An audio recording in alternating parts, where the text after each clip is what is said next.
Planned obsolescence. In economics and industrial design, planned obsolescence, also called built-in obsolescence or premature obsolescence, is a policy of planning or designing a product with an artificially limited useful life, so that it becomes obsolete, i.e., unfashionable, or no longer functional, after a certain period of time. The rationale behind this strategy is to generate long-term sales volume by reducing the time between repeat purchases, referred to as shortening the replacement cycle. It is the deliberate shortening of a lifespan of a product to force consumers to purchase replacements. Producers that pursue this strategy believe that the additional sales revenue it creates more than offsets the additional costs of research and development, and offsets the opportunity costs of repurposing an existing product line. In a competitive industry, this is a risky policy, because consumers may decide to buy from competitors instead if they notice the strategy. Planned obsolescence tends to work best when a producer has at least an oligopoly. Before introducing a planned obsolescence, the producer has to know that the consumer is at least somewhat likely to buy a replacement from them. See brand loyalty. In these cases of planned obsolescence, there is an information asymmetry between the producer, who knows how long the product was designed to last, and the consumer, who does not. When a market becomes more competitive, product lifespans tend to increase. For example, when Japanese vehicles with long lifespans entered the American market in the 1960s and 1970s, American carmakers were forced to respond by building more durable products. History and origins of the phrase. In the United States, automotive design reached a turning point in 1924 when the American national automobile market began reaching saturation. To maintain unit sales, General Motors head Alfred P. Sloan Jr. suggested annual model year design changes to convince car owners that they needed to buy a new replacement each year, an idea borrowed from the bicycle industry, though the concept is often misattributed to Sloan. Critics called his strategy planned obsolescence. Sloan preferred the term dynamic obsolescence. This strategy had far-reaching effects on the auto business, the field of product design, and eventually the American economy. The smaller players could not maintain the pace and expense of yearly restyling. Henry Ford did not like the constant stream of model year changes because he clung to an engineer's notions of simplicity, economies of scale, and design integrity. GM surpassed Ford's sales in 1931 and became the dominant company in the industry thereafter. The frequent design changes also made it necessary to use a body-on-frame structure rather than the lighter, but less easy to modify, unibody design used by most European automakers.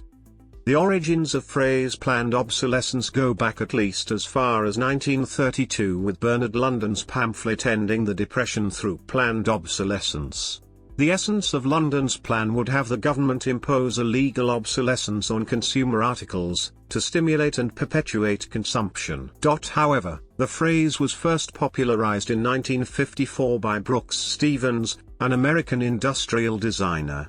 Stevens was due to give a talk at an advertising conference in Minneapolis in 1954. Without giving it much thought, he used the term as the title of his talk. From that point on, planned obsolescence became Stevens' catchphrase. By his definition, planned obsolescence was instilling in the buyer the desire to own something a little newer, a little better, a little sooner than is necessary. The phrase was quickly taken up by others, but Stevens' definition was challenged. By the late 1950s, planned obsolescence had become a commonly used term for products designed to break easily or to quickly go out of style. In fact, the concept was so widely recognized that in 1959 Volkswagen mocked it in an advertising campaign. While acknowledging the widespread use of planned obsolescence among automobile manufacturers, Volkswagen pitched itself as an alternative. "We do not believe in planned obsolescence," the ads suggested. "We don't change a car for the sake of change." In the famous Volkswagen advertising campaign by Doyle Dane Bernbach, one advert showed an almost blank page with the strapline "No point in showing the 1962 Volkswagen, it still looks the same." In 1960, cultural critic Vance Packard published The Waste Makers, promoted as an exposé of the systematic attempt of business to make us wasteful, debt-ridden, permanently discontented individuals. Packard divided planned obsolescence into two subcategories. Obsolescence of desirability, aka psychological obsolescence, referred to marketers' attempts to wear out a product in the owner's mind. Packard quoted industrial designer George Nelson, who wrote, "Design is an attempt to make a contribution through change. When no contribution is made or can be made, the only process available for giving the illusion of change is styling." Types. Contrived durability. Contrived durability is a strategy of shortening the product lifetime before it is released onto the market, by designing it to deteriorate quickly. The design of all consumer products includes an expected average lifetime permeating all stages of development. Thus, it must be decided early in the design of a complex product how long it is designed to last so that each component can be made to those specifications. Since all matter is subject to entropy, it is impossible for any designed object to retain its full function forever. All products will ultimately break down, no matter what steps are taken. Limited lifespan is only a sign of planned obsolescence if the lifespan of the product is made artificially short by design. The strategy of contrived durability is generally not prohibited by law, and manufacturers are free to set the durability level of their products. While often considered planned obsolescence, it is often argued as its own field of anti-consumer practices. A possible method of limiting a product's durability is to use inferior materials in critical areas, or suboptimal component layouts which cause excessive wear. Using soft metal in screws and cheap plastic instead of metal in stress-bearing components will increase the speed at which a product will become inoperable through normal usage and make it prone to breakage from even minor forms of abnormal usage. For example, small, brittle plastic gears in toys are extremely prone to damage if the toy is played with roughly, which can easily destroy key functions of the toy and force the purchase of a replacement. The short life expectancy of smartphones and other handheld electronics is a result of constant usage, fragile batteries, and the ability to easily damage them. Prevention of repairs. The ultimate examples of such design are single-use versions of traditionally durable goods, such as disposable cameras, where the customer must purchase an entire new product after using them a single time. Such products are often designed to be impossible to service. For example, a cheap throwaway digital watch may have a casing which is simply sealed in the factory, with no designed ability for the user to access the interior without destroying the watch entirely. Manufacturers may make replacement parts either unavailable or so expensive that it makes the product uneconomic to repair. For example, inkjet printers made by Canon incorporate a printhead which eventually fails. However, the high cost of a replacement forces the owner to scrap the entire device. Other products may also contain design features meant to frustrate repairs, such as Apple's tamper-resistant pentalobe screws that cannot easily be removed with common consumer tools. Front-loading washing machines often have the drum bearing, a critical and wear-prone mechanical component, permanently molded into the wash tub, or even have a sealed outer tub, making it impossible to renew the bearings without replacing the entire tub. The cost of this repair may exceed the residual value of the appliance, forcing it to be scrapped. Bosch, despite the up to 10-year availability of spare parts declared on websites, assembles in the popular Maximix mixer's easily breaking plastic latch, refusing users to sell the latch later and proposing to replace the entire drive consistent of many elements as a single spare part, which is almost equivalent to buying a new device. According to Kyle Wiens, co-founder of an online repair community, a possible goal for such design is to make the cost of repairs comparable to the replacement cost, or to prevent any form of servicing of the product at all. In 2012, Toshiba was criticized for issuing cease and desist letters to the owner of a website that hosted its copyrighted repair manuals, to the detriment of the independent and home repair market. Non-user replaceable batteries. Some products, such as mobile phones, laptops, and electric toothbrushes, contain batteries that are not replaceable by the end user after they have worn down, therefore leaving an aging battery trapped inside the device. While such a design can help make the device thinner, it can also make it difficult to replace the battery without sending the entire device away for repairs or purchasing an entirely new device. On a device with a non-openable back cover, non-user replaceable battery, a manual, forced, battery replacement might induce permanent damage, including loss of water resistance due to damages on the water protecting seal, as well as risking serious, even irreparable damage to the phone's main board as a result of having to pry the battery free from strong adhesive in proximity to delicate components. The manufacturer or a repair service might be able to replace the battery. In the latter case, this could void the warranty on the device.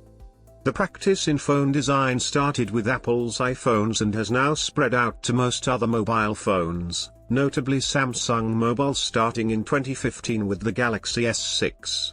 Earlier mobile phones, including water-resistant ones such as the Samsung Galaxy S5 and the Sony Xperia V, had back covers that could be opened by the user in order to replace the battery. Perceived obsolescence.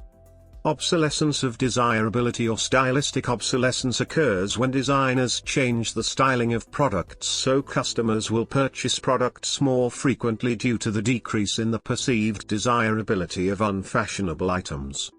Many products are primarily desirable for aesthetic rather than functional reasons. An obvious example of such a product is clothing. Such products experience a cycle of desirability referred to as a fashion cycle. By continually introducing new aesthetics, and retargeting or discontinuing older designs, a manufacturer can ride the fashion cycle, allowing for constant sales despite the original products remaining fully functional. Sneakers are a popular fashion industry where this is prevalent. Nike's Air Max line of running shoes is a prime example where a single model of shoe is often produced for years, but the color and material combination, colorway, is changed every few months, or different colorways are offered in different markets.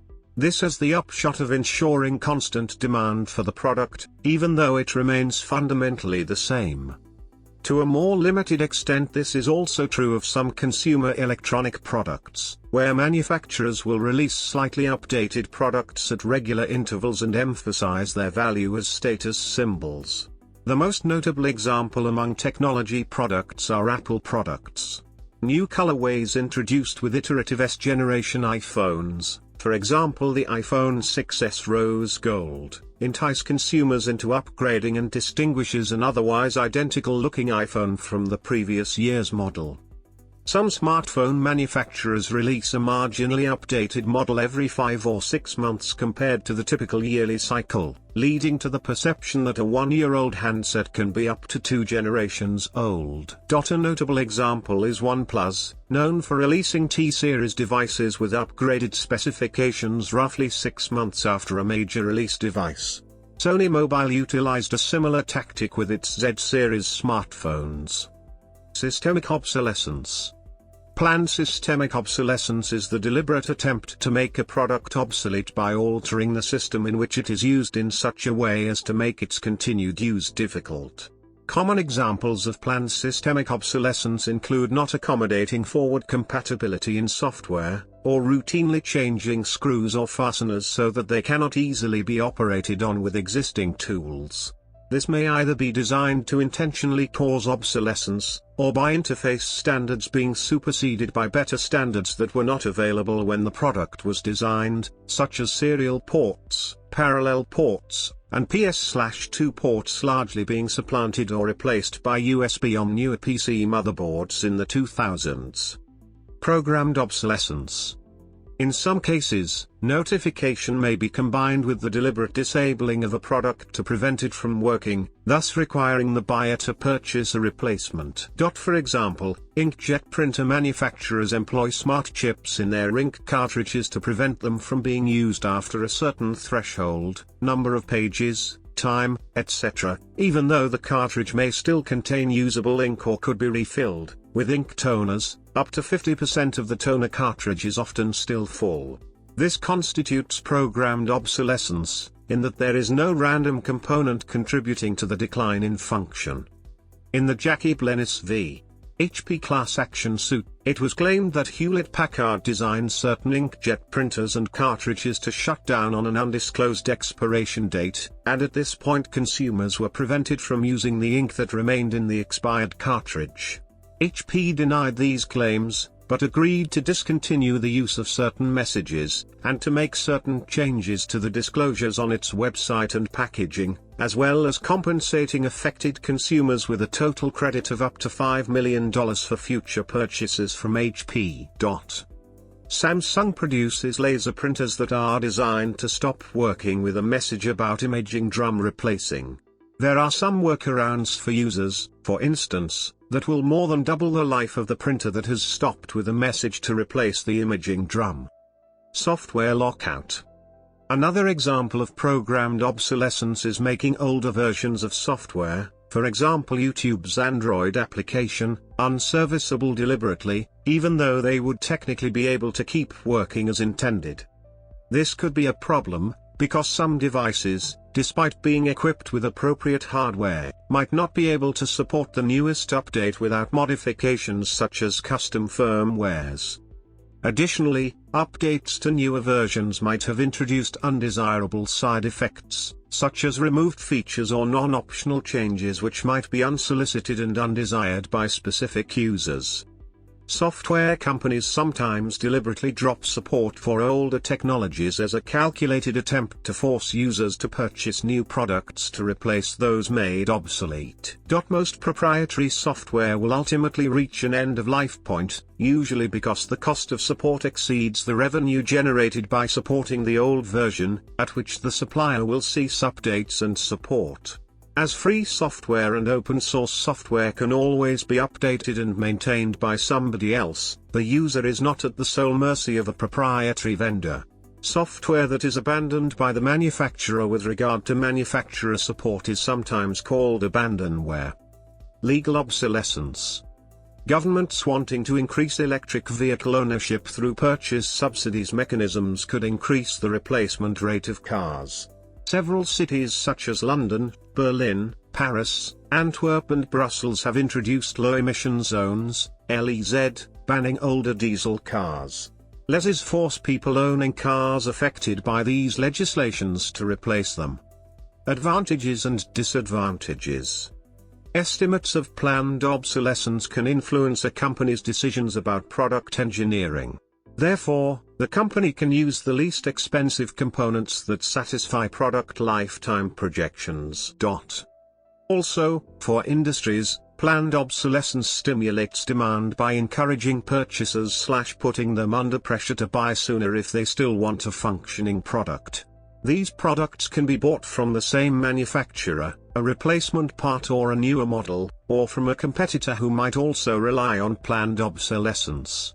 Especially in developed countries, where many industries already face a saturated market, this technique is often necessary for producers to maintain their level of revenue. While planned obsolescence is appealing to producers, it can also do significant harm to the society in the form of negative externalities. Continuously replacing products, rather than repairing them, creates more waste and pollution, uses more natural resources, and results in more consumer spending. Planned obsolescence can thus have a negative impact on the environment in aggregate. Even when planned obsolescence might help to save scarce resources per unit produced, it tends to increase output in aggregate, since due to laws of supply and demand, decreases in cost and price will eventually result in increases in demand and consumption. However, the negative environmental impacts of planned obsolescence are dependent also on the process of production, as well as technical details pertaining to product disposal. Products that are difficult to disassemble can be very difficult to recycle properly. There is also the potential backlash of consumers who learn that the manufacturer invested money to make the product obsolete faster. Such consumers might turn to a producer, if any exists, that offers a more durable alternative. Regulation. In 2015, as part of the larger movement against planned obsolescence across the European Union, France passed legislation requiring that appliance manufacturers and vendors declare the intended product lifespans, and to inform consumers how long spare parts for a given product will be produced. From 2016, appliance manufacturers are required to repair or replace, free of charge, any defective product within 2 years from its original purchase date. This effectively creates a mandatory 2-year warranty. Critics and supporters. Shortening the replacement cycle has critics and supporters. Philip Kotler argues that, much so-called planned obsolescence is the working of the competitive and technological forces in a free society, forces that lead to ever-improving goods and services. Critics such as Vance Packard claim the process is wasteful and exploits customers. With psychological obsolescence, resources are used up making changes, often cosmetic changes, that are not of great value to the customer. Miles Park advocates new and collaborative approaches between the designer and the consumer to challenge obsolescence in fast-moving sectors such as consumer electronics. Some people, such as Ronnie Balkin, have proposed to create a new label to counter the diminishing quality of products due to the planned obsolescence technique. In academia, Russell Jacoby, writing in the 1970s, observes that intellectual production has succumbed to the same pattern of planned obsolescence used by manufacturing enterprises to generate ever-renewed demand for their products. Camille Paglia characterizes contemporary academic discourse influenced by French theorists such as Lacan, Derrida, and Foucault as the academic equivalent of name-brand consumerism. Lacan, Derrida, and Foucault, she says, are the academic equivalents of BMW, Rolex, and Cuisinart. Under the inspiration of the latest academic fashions, academic planned obsolescence is to manufacture content with little merit for the same reason fashion designers come out with new fashions. Laws. In 2015 the French National Assembly established a fine of up to €300,000 and jail terms of up to 2 years for manufacturers planning the failure of their products in advance. The rule is not only relevant because of the sanctions that it establishes but also because it is the first time that a legislature recognized the existence of planned obsolescence. These techniques may include a deliberate introduction of a flaw, a weakness, a scheduled stop, a technical limitation, incompatibility or other obstacles for repair. The European Union is also addressing the practice. The European Economic and Social Committee, EESC, an advisory body of the EU, announced in 2013 that it was studying a total ban on planned obsolescence. It said replacing products that are designed to stop working within 2 or 3 years of their purchase was a waste of energy and resources and generated pollution. The ESC organized a roundtable in Madrid in 2014 on best practices in the domain of built-in obsolescence and collaborative consumption, which called for sustainable consumption to be a consumer right in EU legislation. Carlos Trias Pinto, president of the ESC's Consultative Commission on Industrial Change, supports the introduction of a labeling system which indicates the durability of a device, so the consumer can choose whether he or she prefers to buy a cheap product or a more expensive, more durable product.